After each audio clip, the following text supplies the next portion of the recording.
पिछले क्लास में हम लोग गोत्र के आधार पर विवाह पढ़ रहे थे। हमने पढ़ा कि गोत्र के आधार पर विवाह कितने प्रकार के होते थे बुआ? 8 प्रकार। गोत्र के आधार से 4 प्रकार के विवाह होते थे।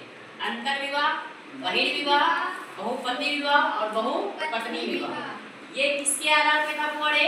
गोत्र के आधार पे विवाह के प्रकार थे। आज हम लोग पढ़ेंगे बुआ धर्म सूत्र या धर्म ग्रंथ के आधार पर विवाह कितने प्रकार के होते हैं? 8 प्रकार के होते हैं। इसमें तुम्हारा कौन कौन विवाह है? एक ब्रह्म विवाह, दैव विवाह, आर्ष विवाह, प्रजापति विवाह, गंधर्व विवाह, असुर विवाह, राक्षस विवाह और पिशाच विवाह। सभी विवाह को एक एक करके समझो।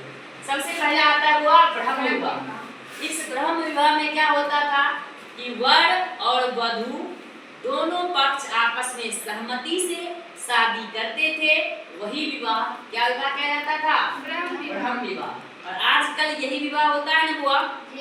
आजकल हमारे समाज में क्या होते हैं?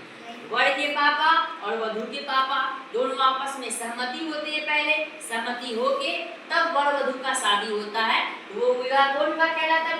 ब्रह्म विवाह। उसके बाद आता है दैव विवाह। सुनो, इस दैव विवाह में क्या होता था? इस दैव विवाह में किसी धार्मिक अनुष्ठान में, कोई धार्मिक काम में कन्या को दान में दे दिया जाता था। कन्या को क्या कहा जाता था बुआ? दान में दे दिया जाता था।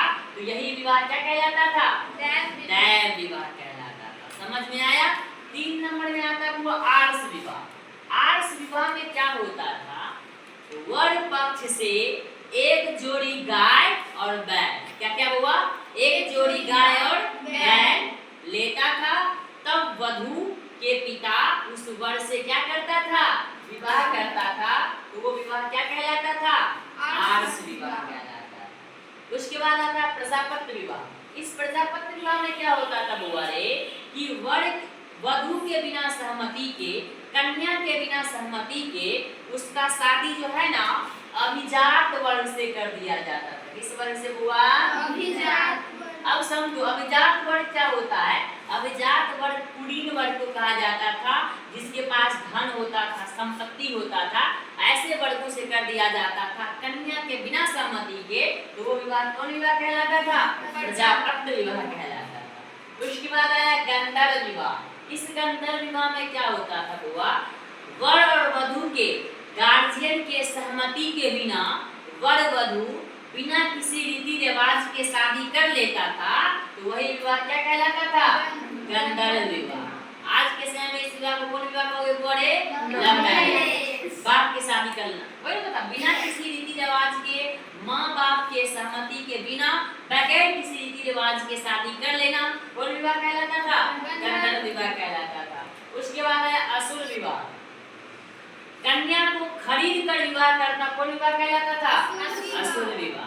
राक्षस विवाह में क्या होता था? नाम ही स्पष्ट है। इसमें क्या किया जाता था? कन्या का अपहरण कर लिया जाता था। अपहरण समझते हो ना?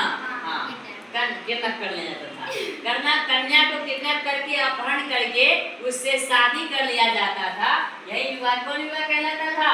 राक्षस विवाह। और सबसे लास्ट में पिशाच विवाह, राक्षस से बढ़ के। इसमें क्या होता था कि कोई भी वर कन्या के मदहोशी की अवस्था में, कन्या जब सोई हुई है, कन्या या कोई पागल है, उस स्थिति में क्या होता था? उससे शारीरिक संबंध बना लेता था।